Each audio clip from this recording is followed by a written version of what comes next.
Hello and welcome to OPA GCSE Sociology, and today's title is What is the difference between sex and gender? Before we jump into that, you might want to look at the learning objectives and get on with the do now. So this is a familiar free marker, and it can be similar to a 4 marker in fact, but we're going to treat it as a free marker today. So the do now question at the bottom, identify and describe one example of a capitalist superstructure. And if we remember, this is associated with Marxist theory. And just part of the stretch and challenge for that, you might want to think about including words like class inequality, working class, upper class, life chances in your answer. Okay, so you've got a little bit of a template there in terms of how to approach it on the right hand corner. And remember, we're using the DIE approach. Okay, this is not the standard approach. This is, some people will use it, some teachers won't. And generally what you've got to do within that, you've got to just define briefly what a capitalist superstructure is. Just briefly say why it's important and give an example of it. Okay, so if you just pause the video just for 5 minutes, that's the time allocated to the question, and then we'll go over an answer I've written up previously.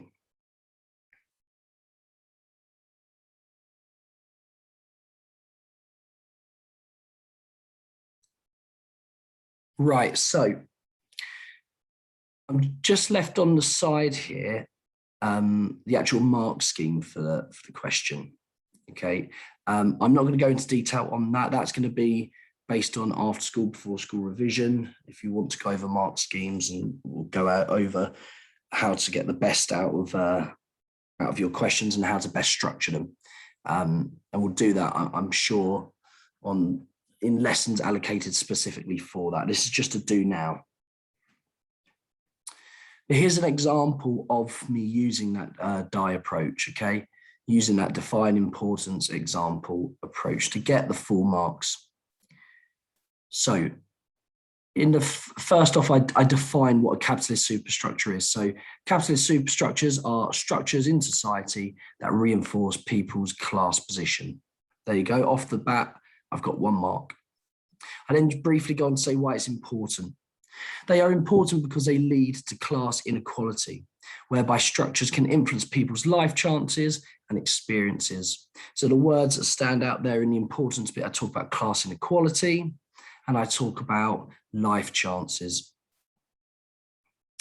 Okay, and then into the example, this can be demonstrated through the structure of education, whereby a private education with a better quality is more likely to lead to better jobs and therefore incomes, reinforcing whether you are working or upper class. So the key bits there in the example, I mentioned obviously a structure, education. I go on to explicitly outline the difference based on reinforcing class. So you're more likely, if you are privately educated, to be from a higher class, generally speaking. And the key words are, better quality, okay? I emphasize it's a better quality education in most cases, and it leads to better jobs. I could have left it there, just better jobs, okay? I don't need to really even mention about better income or reinforcing working or upper class. We get an idea there. I've got 3 marks because I've given a definition, said the importance, and the example. So some teachers will suggest that maybe this is overkill, but really it's just ensuring you're getting those marks. Generally speaking as well, you can be concentrating on those 12 markers first. But if you are someone who is good with time management, you're a good, strong writer, and you're aiming for those top marks, you don't want to be dropping marks on the 3 markers, on the 4 markers. So you want a structure there that really ensures you're going to get those full marks. So in your own time, you might want to answer the same question, but just change what the concept is. So it might be something like identify and describe one example of an organic analogy or false consciousness or patriarchy. It could be all sorts of things. Okay, but feel free to do those in your own time and I'll be happy to mark them in class or after school. Right, so getting back to the actual lesson itself, remember we're looking at a difference between sex and gender. What I would like you to do, obviously you're not in the class, so you're gonna have to do this either with someone at home or just think about it. What do you think is the difference between sex and gender? And as your stretch and challenge, see if you can think of any examples to help illustrate those differences. Okay, so just pause it for a minute or two, perhaps jot down your ideas.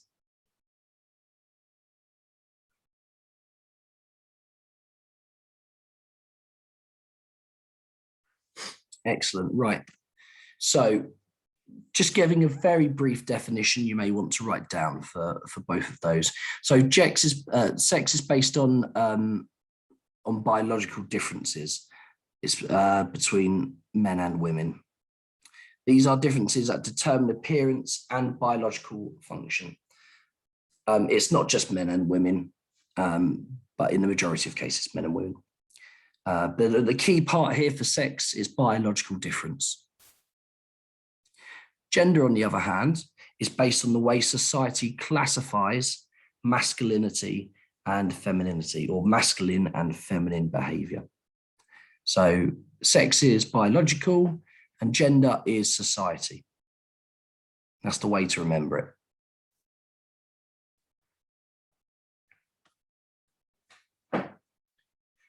Sex and gender in the past were traditionally viewed as binary, so involving two. So for sex, it was generally seen you were a man or a woman. They didn't really, it didn't really consider cases where people perhaps had both sexual organs, or perhaps didn't, or various cases where it wasn't male or female reproductive organs. And it was the same with gender as well. You were either masculine as a man or feminine as a woman. Okay, very, very simplistic, essentially. However, as society changes, so too have our ideas of sex and gender, with both becoming a lot more fluid. Now, what I mean by that is essentially today we are a lot more open, a lot more considerate of people's life experiences and various things. So we don't just see it simplistically as two. It might be that there are different types of masculinity and femininity. It might be that you just don't identify with binaries. And this can be applied to things like sexuality as well. So today's society is more open to non-binary ideas associated with sex, gender, and sexuality. Okay, I'm not going to go into this in too much detail. That's generally something you do more at A level. And we will look at a little bit of that with the family module later on. So for task 2, I'd like you to note down what is meant by gender being a construct. So you're just going to read through this information here. And then as part of your stretch and challenge, can you think of any examples of where masculinity or femininity has changed over the last 50 years? Okay, so just have a look at the information, the 2 bullet points. I'll read them out as well. And in there is an explanation of gender construct. So ideas of gender are always changing and reflecting the attitude of wider society. We know this by looking at social change and cultural diversity. So this image on the left-hand side, you would have seen it quite a lot in previous lessons, because we talk about social constructs quite a lot. And there's different types. As racial constructs we'll come on to in the next lesson, age constructs, class constructs. So it's just this idea that society, okay, a bit like how with a clay model, okay, society acts like the hands, it's influencing, it's shaping the clay. And in this case, the clay is gender. Okay, so gender is constantly being shaped by whatever's going on in society. So if society is more open and more sort of more open to non-binary or complex ideas or fluid ideas, then gender will be more fluid and more complex. Okay, if it's not, and it's pretty simplistic and it's binary, then gender is going to be a reflection of that as well. So gender as a construct and as a concept is constantly changing. Okay, and what it means, just very simply, if you want to write this down, gender as a construct is gender is changed or changing based on the society and culture around it. And as an example for the stretch and challenge here, in terms of our icons, so sort of male, masculine role models, let's say 50 years ago, they would have been sort of strong men, not really necessarily talk about their emotions, have to be seen as physically tough, things like that, athletic maybe, things like that. An icon sort of when I was growing up, a bit of a cliche, but David Beckham. So David Beckham has some of those traits. He's very athletic, obviously very strong, but he doesn't necessarily demonstrate some of those traditional masculine characteristics. So he has, he's been on talks and he's done campaigns where he's promoting men talk about their feelings. He promotes things like cosmetic products. Okay, he's quite softly spoken. So it's things like this where if that was 50 years ago, that might not be considered masculine. But because our ideas of what masculinity has changed, so too have those gender role models, as it were. Okay, so what we're going to do now is you're just very briefly going to look at these questions for task 3, and then I'm going to switch to a sheet here where we're going to read through it, and then we're going to answer the questions. Okay, so just going over those questions, you might want to be thinking about them as you read through. In the past, what traits have been associated with masculinity and femininity? Number 2, how has the workplace and media representations changed? Number 3, how did pre-industrial gender role vary from today's? Number 4, how does the case of the twins support the view that biology influences sex and gender? And number 5, how has religion influenced ideas about homosexuality in the past? And there is a stretch and challenge there. When was homosexual as a term first coined? Okay. So I'm going to read through it. You might want to just mute me and read through it yourself. It's your choice, but you're answering these questions as we go along. So this is the sheet. I'm just going to read through it and then we're going to go back to those questions. So sex, gender, and sexuality as a construct. So blue for a boy and pink for a girl. Toy guns and toy soldiers for boys. Toy dolls for girls. These are just some of the ways in which our society had drawn lines between men and women, exposing them to different socializations, experiences, and traditionally assigned them different roles and character traits, such as the assumption that girls are caring while boys are assertive. In the past, girls were advised to become hairdressers, nurses, and personal assistants, while boys were encouraged into factory jobs, politics, and management.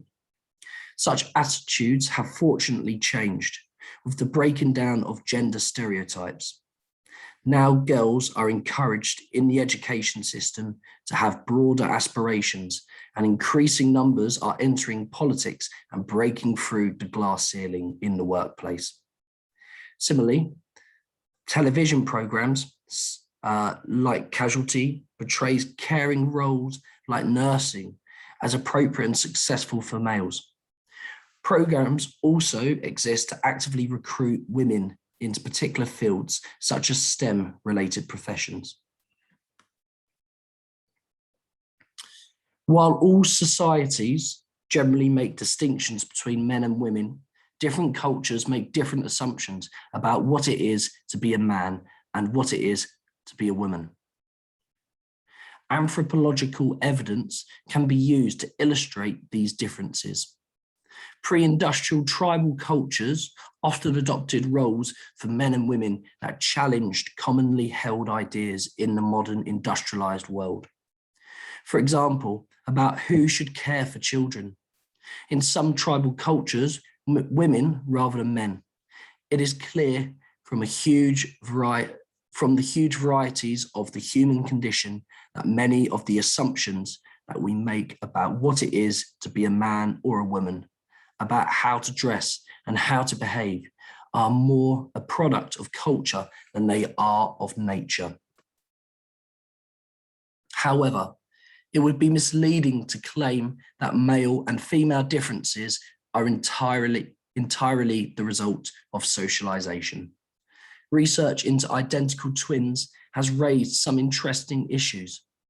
For example, in one unusual case in Canada, a baby boy, one of a pair of identical twins, experienced a serious accident soon after birth.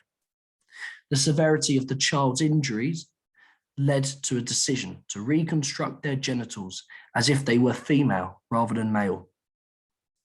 The child was then raised as a girl, experiencing normal interaction with other children. However, when the children became older and aware of their circumstances, the individual concerned rejected their status as a female and asserted they were really a male. The issue of what part biology has to play in forming male and female identity remains controversial.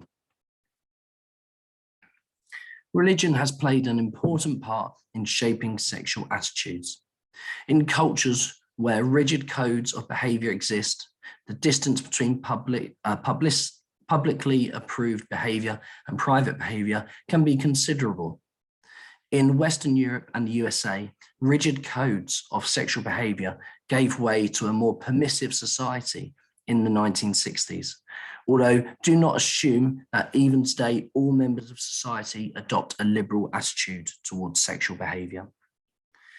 For example, some groups of individuals remain strongly opposed to sex before marriage on moral and religious grounds, while intolerance towards those whose sexual identity does not conform to conventional norms still remains a feature of present-day society. Homosexuality exists in all cultures, but in some it is still illegal. The term masculinity was first used in the 1860s, and social attitudes in Britain towards sexual orientation changed dramatically, becoming far more tolerant since homosexuality was decriminalized in 1967. Right, so I'm going to go back to those questions. I'm just going to give you a moment just to look through those again, answer them, pause the video, and then I will go through those answers.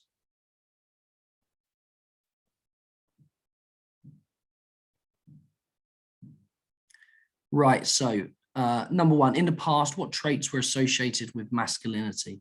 So it talks there about blue for boys, pink for girls, toy guns and toy soldiers for boys, toy dolls for girls, and it goes on to talk about as well things like, and this links into the second question, in fact, about media representation. So you have characteristics like women as caring, boys as assertive. Okay, and then for number two, the workplace and the media representation has changed.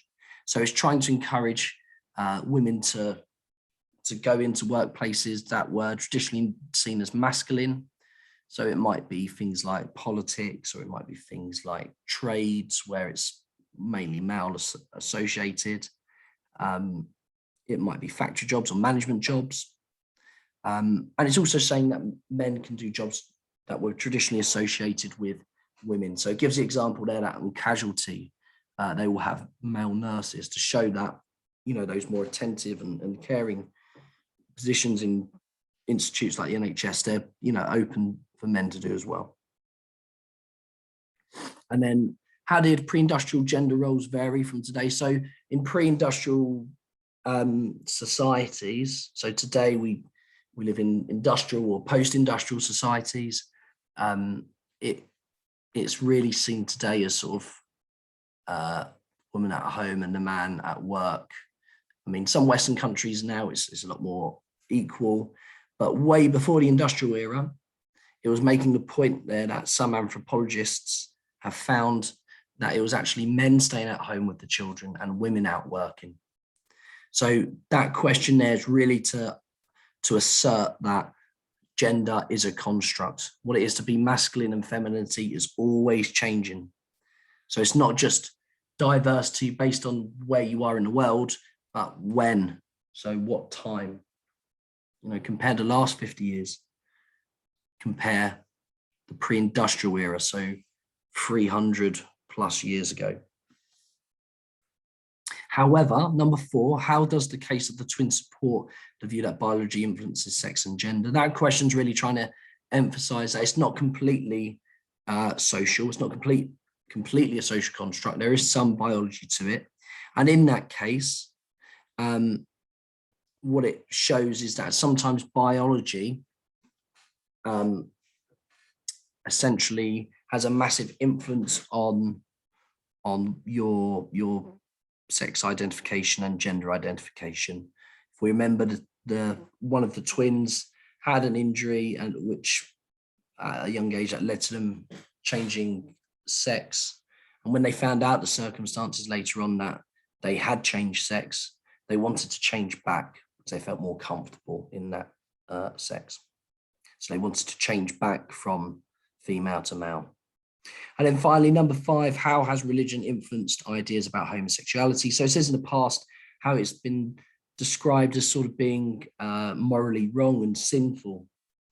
And in some cases, you know, religious institutes will almost ostracize and isolate people homosexual. That's being broken down today, but that's not everywhere. So some people are not necessarily tolerant of homosexuals. Okay, so moving on to the next bit, we're just really going to look at what the feminist perspective of gender is. So feminists think assumptions about biological differences justify social differences, often reinforcing patriarchy and gender inequality. So gender as a construct, it's almost like an opportunity for men to have an advantage. So feminists would disagree with arguments such as hormones make women more gentle and maternal, unsuited for leadership roles, needing protection for men. So this is an example here. If you're suggesting what it's saying there is, feminists say it's wrong to say that, oh, you are genetically programmed or you are biologically programmed to do certain things.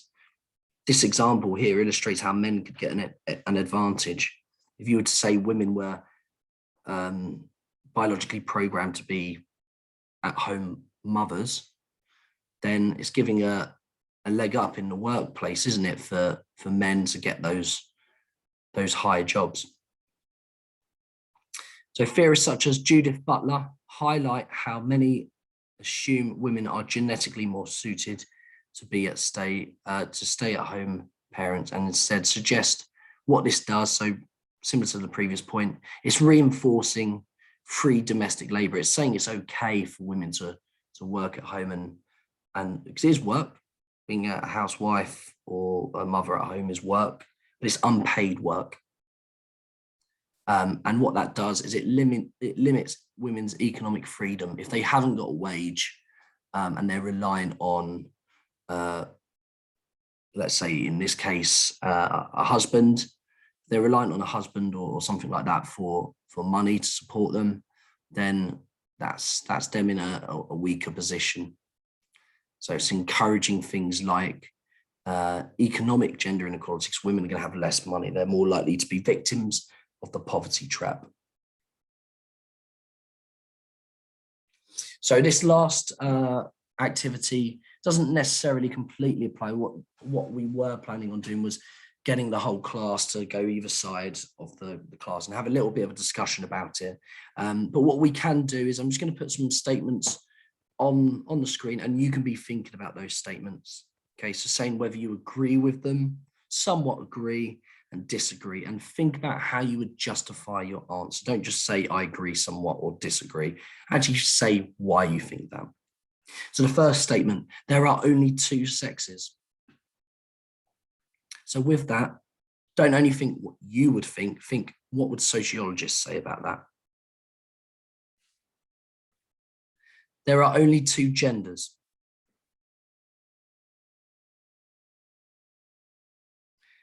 Heterosexuality is the only normal.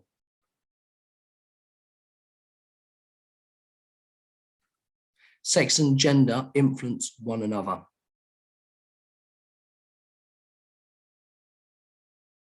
Gender roles can reinforce gender inequality, especially feminists. What would feminists say about that? Gender fluidity has helped gender inequality.